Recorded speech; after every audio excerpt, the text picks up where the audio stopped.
I am the acting dean of the Business and Computer Systems Division at Howard. And I'm going to start by telling you a quick story, which is the story of how we got to the Center for Entrepreneurial and Business Excellence. When I started working at the college 16 years ago, we created a course called Entrepreneurship and Creativity.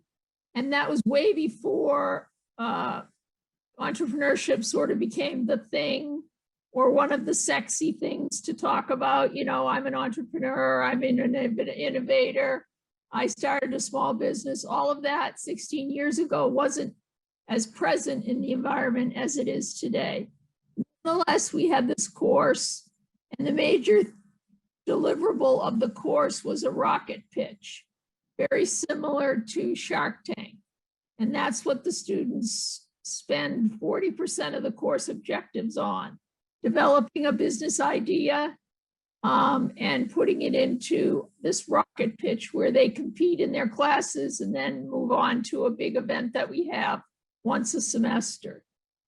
So I probably taught the course 4 or 5 times, and I was a faculty member at that point. And a couple of students said to me, you know, it's really great to hear all this stuff about how to do a business plan and how to put an idea together, but I want to know how to do it for my business.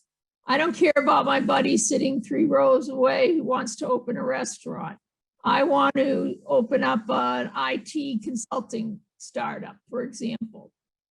And so we heard that so much that I started thinking about with our team, what could we do to customize it? And that's where we have gotten to our individualized program, which I'll explain more in depth in the breakout group. But you can go to the next slide, Jen, thank you. But to give you just an overview of that program, it focuses on developing both the entrepreneur and their business idea.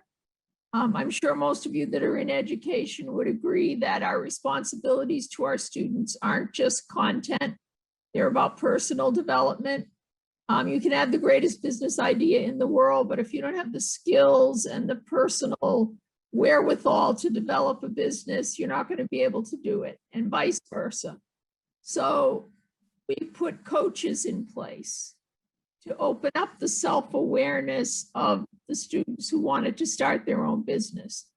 And I'm a certified coach myself, and at this point, we probably have 5 or 6 coaches around our program who are actually certified coaches. And again, that was before coaching became the thing.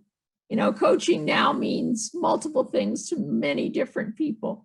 And I hesitate to say that sometimes those words get thrown around and used by people who are not skilled in doing that work. Our very first course in our what we call our individualized program is an entrepreneurial assessment, which is required by every student who comes into the program. It's a 1-credit course. We also can offer it as non-credit.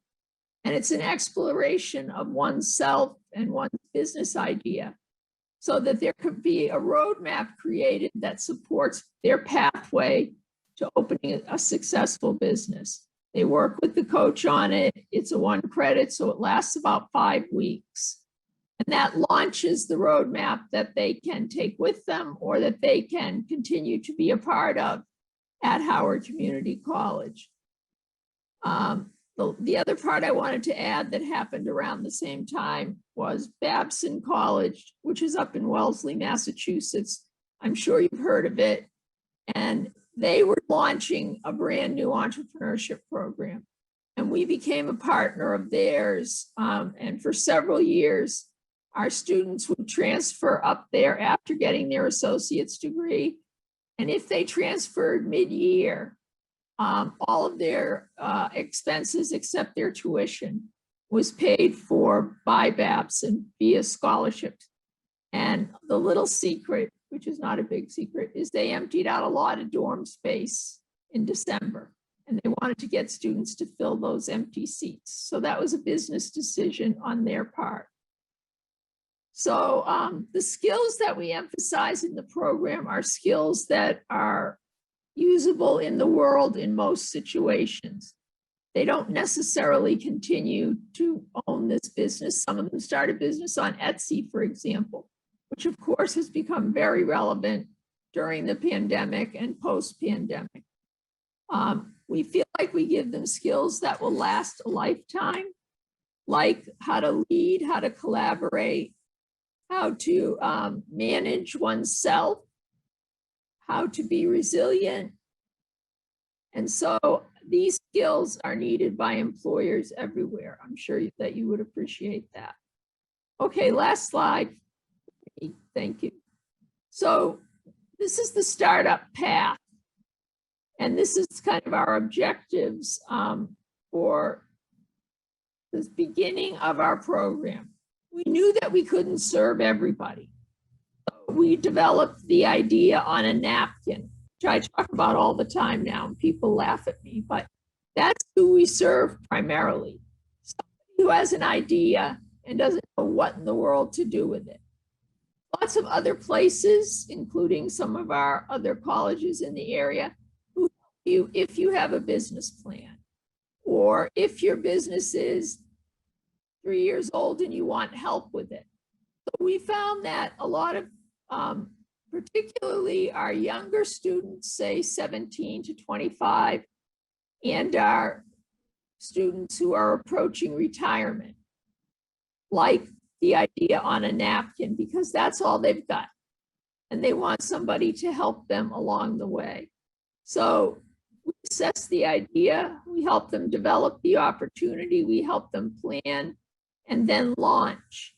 And once they're launched, we refer them to other resources. So that's a little bit about our individualized program. In addition to that, we have a certificate in entrepreneurship, a letter of recognition, and all of our courses are included as part of our general studies, business leadership, technology pathways. That degree is included in the pathway.